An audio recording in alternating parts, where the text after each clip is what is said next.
So just, Mr. Northey, so you know, I've given Bill the warning, and I said I'd give the warning to everyone, that you're going to have 5 minutes to speak as you wish on any topic. You'll give it a 1-minute warning, 20-second warning, and then a final stop. After that, there'll be 4 questions presented to you by, first of all, Chief Georgianne Morrisseau, the Portland First Nation. Secondly, Irene Bond from the Northwest Mountain Escarpment Protection Committee. Thirdly, Zig Polkowski, the Mayor of the Municipality of Neebing. And finally, Willie Lacey, a resident here of the Neebing Ward. Are you ready to go? Yeah, I think I'm ready. Okay, well, here you go. Here's your 5 minutes. Thank you. Thank you. Hello, I'm John Northey. As was mentioned, I'm from the Green Party. This is my first election running, so please bear with me. I'm a bit of a rookie at all of this. What I'm running for is largely my belief in the importance of sustainability in all areas. The Green Party very much stands for that. What that means is that we believe in not just environmental sustainability, which everyone assumes we stand for, but also in economic sustainability, and also in social sustainability. If we do not make things sustainable, they will not last. So whenever we talk about funding for something, or if we talk about cutting taxes for somebody, we always say where the money will come from in order to do so. Because if you do not know where that money is coming from, it will not last. And we definitely cannot keep going into debt at the pace that we currently are. So when it comes to issues, that is where we start from. When it comes to issues such as the core issue tonight that's being brought up, the big question is local communities. The Green Party very much believes in the importance of local communities. If something is not desired by a local community, then it is very, very hard for it to ever last or be sustainable, to put it mildly. If you have people who are constantly arguing against it, it will not last. And right now it definitely appears that the wind farm here is not something that is being designed to be sustainable, because people locally are not in favor of it from what I have seen. And that is a major challenge. So when it comes to with local issues, it is very important to make sure you have that support. And not just from a local mayor or from a local council, but from the people who live there. Now, other issues that are important to the Greens are all over the place. We're in every issue, of course.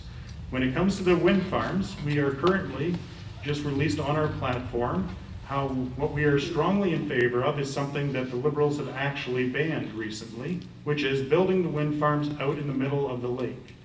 Rather than building them on land where it is going to be an issue for many people, we believe very firmly that building them out in the middle of the Lake Superior or Lake Huron or Lake Ontario, depending which area you're wanting to build it in, will develop far more power with far less of an issue for people who are living near there. That is one of the challenges that we need to look at, is how can we develop power in a way that will be sustainable, that will not cause troubles. Other issues that we stand on are things like education, where we see extra money being spent on keeping a double system of education going on, where one system is for one religion, the other system for everybody else, which we do not feel is a sustainable method to be doing, or a very fair method for everyone who is not part of that one religion that is receiving the funding. Thus, we believe in merging the two of them and saving over $1 billion a year. Most people wonder where that $1 billion comes from. It comes from the fact that you are currently having people being bused across town to go to a school, which is pretty crazy if there's a school right across the street from them. Throughout Ontario, we have that occurring. So that is another one of the core issues that is very close to my heart. Other issues include areas such as the Ring of Fire, which is a big issue in this area, of course. And when it comes to the Ring of Fire, we look at it and we go, what is the most sustainable way to deal with this? There's a lot of jobs there, and obviously we cannot just ignore that. 1 minute. Thank you.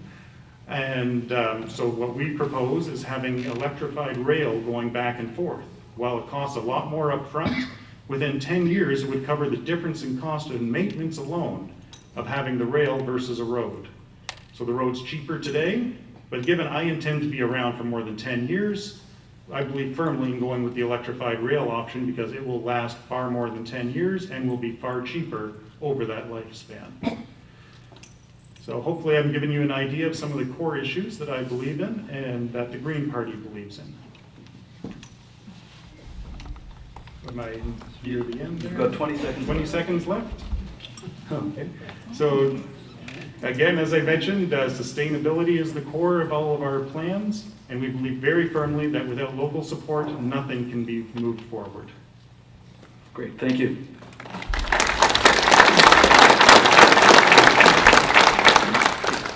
Just so that you're aware, all 4 questions will be the same for each candidate. So Mr. Morrow was just asked these very 4 questions, and the next 2 candidates will be as well. So right now I'd like to call upon Chief Georgianne Morso of the Fort William First Nation.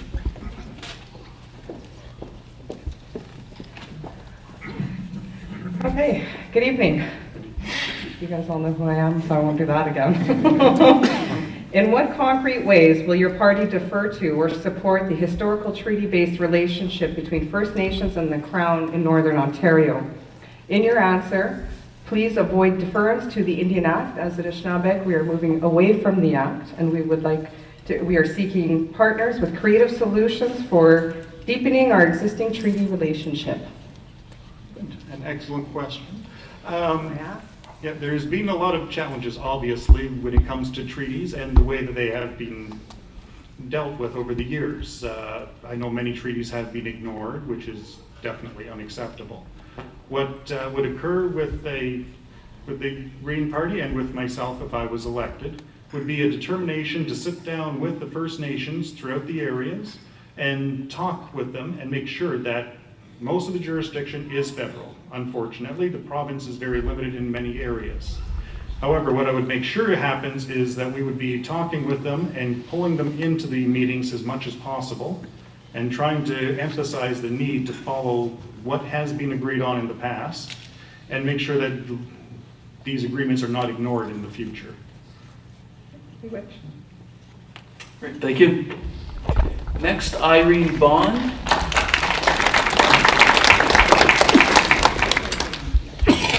Hi, John. Manitoba Hydro has announced, after a 6-year study of existing wind farms between 2007 and 2013, that wind energy is economically unfeasible and no longer supportable.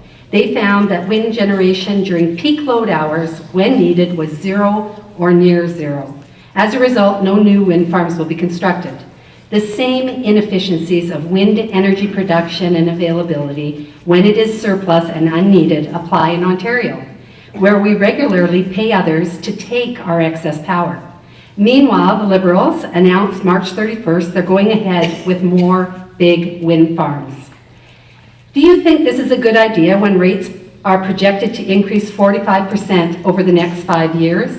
And what will your party do to stop this waste? An excellent question there. A large part of the energy that is being sold off right now is actually nuclear energy that we are producing in ridiculous quantities down in southern Ontario. Whether it's 2 in the afternoon or 2 in the morning, it's producing the same power. That's one of the nightmares for what's costing us an arm and a leg.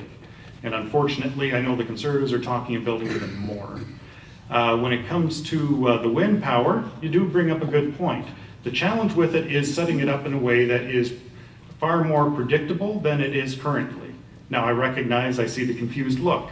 Manitoba Power, they do not have access to the Great Lakes like we do. When you build them offshore, it has been shown in Europe, if you do it correctly, you can make it so that by spreading it out in different areas, you can make it far more predictable as to how much power comes in. Is it ideal? No, it is not totally predictable. It does not always produce when you want it to. Therefore, that's why there is a lot of research going on right now. A lot of private companies are doing a lot of deep research into it because they can see a lot of money in it, in developing batteries and other storage methods to make it last so that you can use the power that's generated at 2 in the morning, at 2 in the afternoon when you really need it. Now, I believe that that's the areas that we need to look at when it comes to wind power. Rather than building giant factory farms, which are being built against community wishes, like in this area, We need to look at building, if they are going to be built, they need to be built in areas where they will generate the most power with the least interference with other areas. If we look over in Europe and see what has worked over there, because there are some countries that have made it work over there. What have they done to make it work? I want to know for sure for our area. 20 seconds. Oh, thank you. So the target when it comes to wind power is to minimize the land-based, maximize the water-based, and try not to invest all our eggs in that basket, because it is not the only basket that matters. Thank you. Thank you.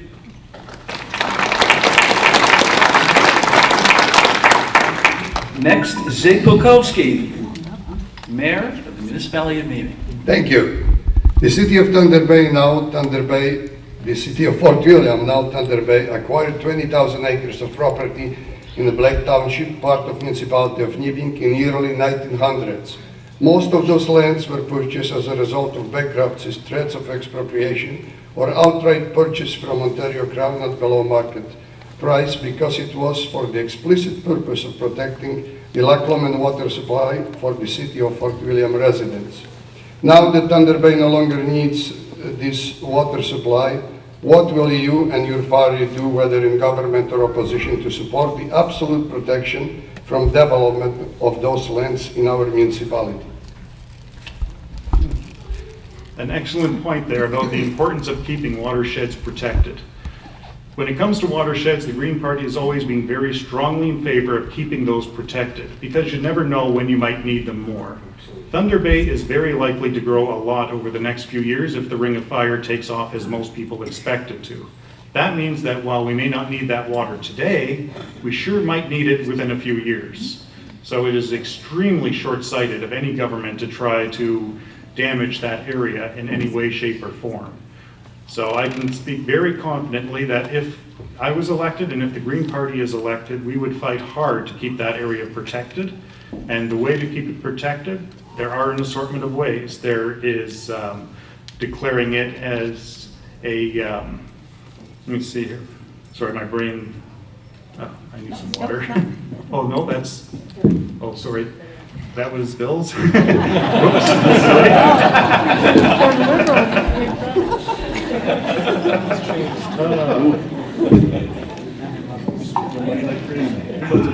Yeah. So when it comes to protecting it, as we are aware, the Far North was protected recently by the Liberals with the Far North Act, which wasn't necessarily done in consultation with people. Whereas we could do something very similar for watershed areas such as what you're mentioning here. We need to keep those protected. Thank you. You're welcome. Thank you. And finally, Willie Lacey, a resident of this Mabing ward.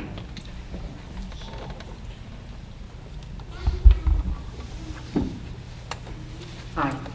The east-west transmission line from Wawa to Thunder Bay is said to be needed to stabilize availability of electrical energy in this area. If this line is built, it could replace the need for a Thunder Bay generating plant. What assurance will your party give that this plant will fully be converted to natural gas or biomass fuel to ensure reliable power is produced here in our region and for our region, and not brought in from nuclear plants in southern Ontario? Okay.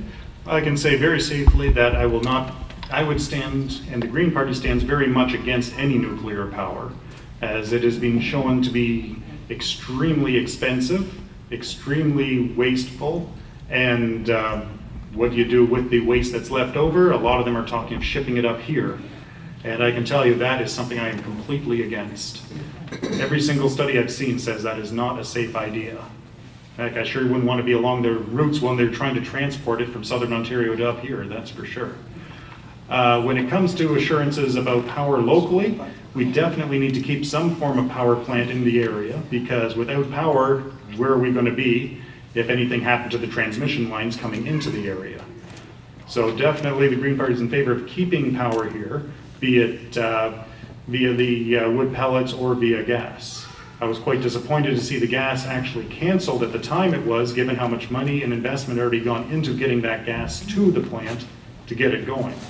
That was an extremely wasteful short-term decision that was made. While the energy needs are going to grow in the future, what we are pushing for is to hook us up to Manitoba's hydro and take water power to bring into here to ensure that we have a larger supply available in addition to having our own local power. Because as the Ring of Fire grows, we're going to be seeing definitely a big increase in power needs. And quite frankly, I've seen the damage that goes on when you put in too many gas plants in an area. I grew up in southern Ontario, and I have seen when those gas plants are built and how I actually felt the walls vibrate when there was an explosion at one of them. And I do not want to see that happen up here. So having one plant here, that's good. Should make sure we have enough power for the people who live here. But when it comes to Ring of Fire and all that, I want to import cheap hydro from Manitoba to ensure that we have enough, rather than from southern Ontario. All right, thank you. Thank you. And thank you very much, Mr. Northey. Mr. Northey again from the Green Party.